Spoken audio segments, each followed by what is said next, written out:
Fear frequency YouTube channel में आपका स्वागत है। मैं आपका होस्ट धर्मेश मालविया। आज आपको कहानी बताने वाला हूँ। ये गांव की काफ़ी पुरानी कहानी है। ये घटना एमपी गांव में हुई थी। इस कहानी का नाम है चुड़ैल का वशीकरण। तो इस गांव में सारे लोग काफ़ी खुशी से रहते थे। वहाँ का सरपंच काफ़ी अमीर था और कोई भी चीज़ों की ज़रूरत होती है गांव वालों को तो सरपंच के पास जाते थे।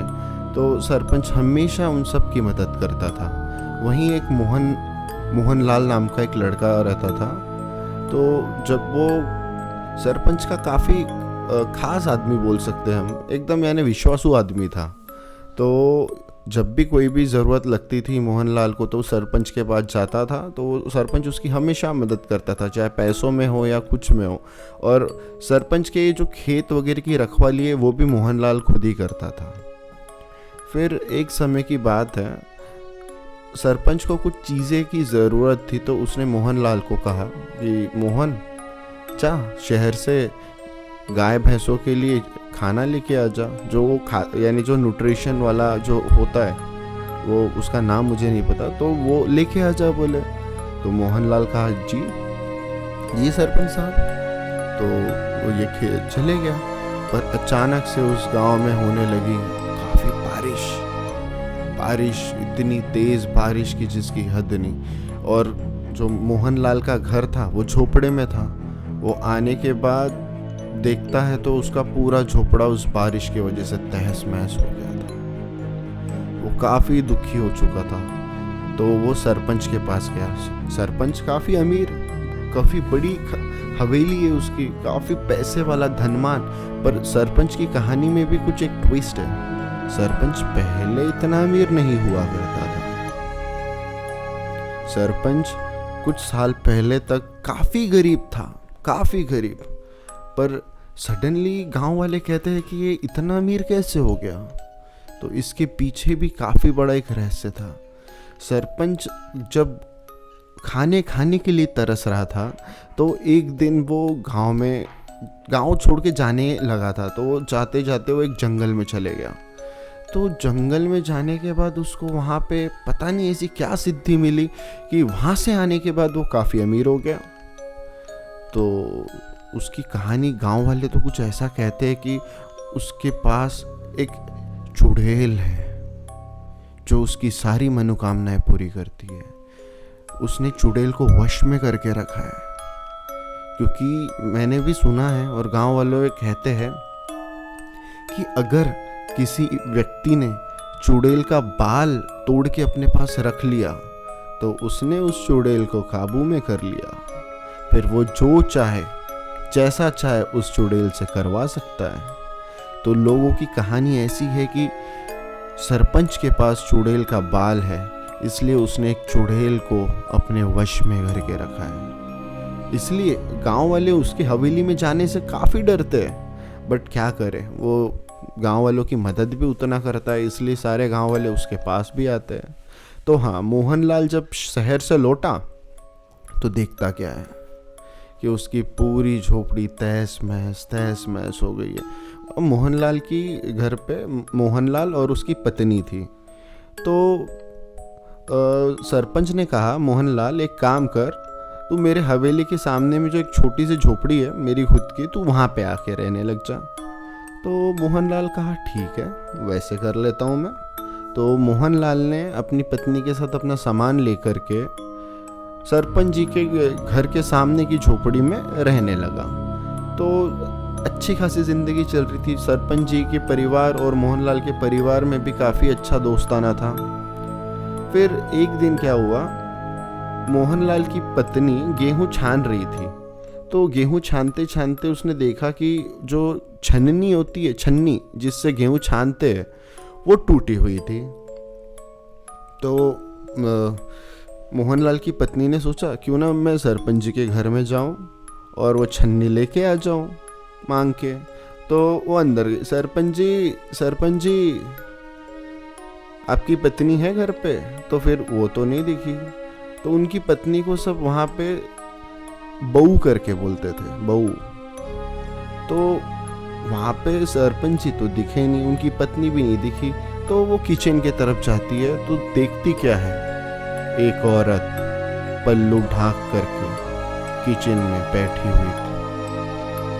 तो मोहनलाल की पत्नी को लगा ये बहू है। अरे बहू, वो छाननी दे ना, गेहूं छानने की छन्नी दे ना बहू। तो वो इस तरीके से गेहूं छानने की छन्नी मांगने लगी।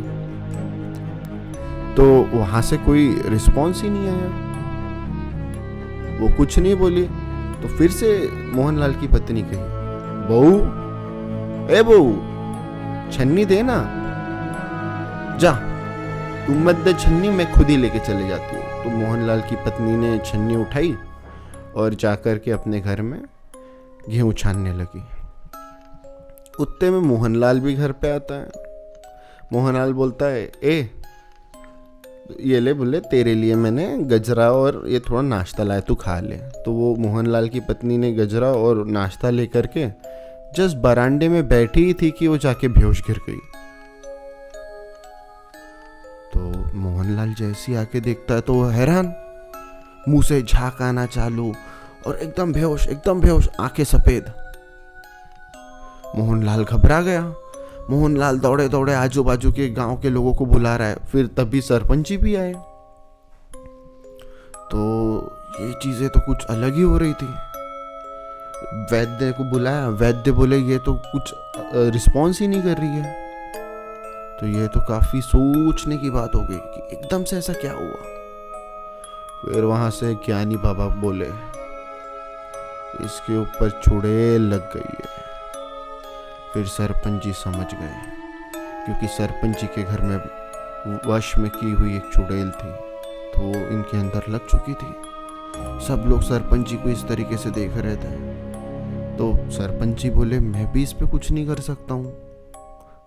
फिर वो वहाँ पे जो बाबा आए थे, बाबा बोले घबराने की कोई बात नहीं है, एक गंगा जल में पानी लेके आओ।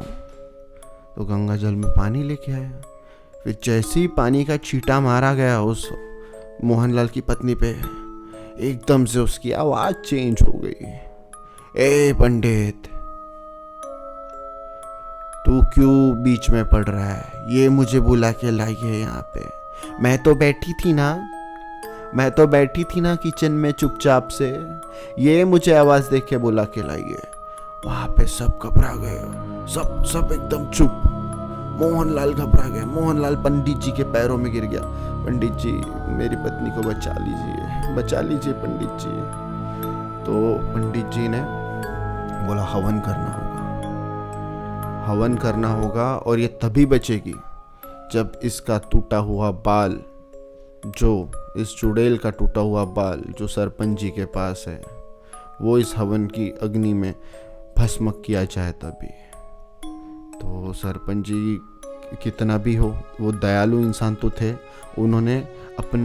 सरपंच जी ने भी वो बाल को अपने घर के एक बीच रूम में खोद के गाड़ के रखा था। तो फिर उन्होंने वो बाल लाया। फिर बाल को जैसे ही जलाया तो उतने में जो मोहनलाल की पत्नी थी उसको होश आया। पर होश आने के बाद भी वो उसमें से चुड़ैल जाने का नाम नहीं ले रही। बोले मुझे इसका शरीर पसंद आ गया, मैं यहीं रहूंगी। काफी समय के बाद मुझे अच्छा लग रहा है, बोले मैं आजाद हो गई हूँ, मैं यहीं रहूंगी। तो पंडित जी ने फिर से गंगा जल लाया। उस गंगा जल को सीधा हवन कुंड के ऊपर रखा। नीचे अंगारे जल रही है और ऊपर देखा जाए तो गंगा जल का पानी ठंडा हो रहा है। ये चमत्कार वहां देखने को मिला। फिर वो पानी के जैसी छींटे मारे गए मोहनलाल की पत्नी पे, तो वो तलमला गई। वो चुड़ैल बोली, पंडित जी मुझे जाने दो, मैं नहीं रहना चाहती, मुझे जाने दो, मुझे बख्श दो, मैं मर जाऊंगी।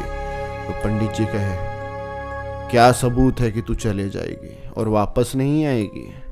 पंडित जी मैं ये गंगा जल की कसम खाती हूँ, और मैं यहाँ से ऊपर जाऊंगी ना तो सामने में जो झोपड़ी है वहाँ पे छेद हो जाएगा, तो आप समझ जाना मैं चली गई और मैं कभी नहीं आऊंगी। ठीक है। तो वैसे ही एकदम से आवाज उठी टूम से, और हवा तेज और धुआं, और देखा तो उस जो छत थी वहाँ पे छेद हो गया और वो चली गई। तो ये कहानी थी रियल स्टोरी। आई होप आप लोगों को अच्छा लगा होगा। तो आने वाले कुछ समय में मैं और बहुत सी इंटरेस्टिंग स्टोरी लाने वाला हूँ, तो स्टे ट्यून दिस चैनल।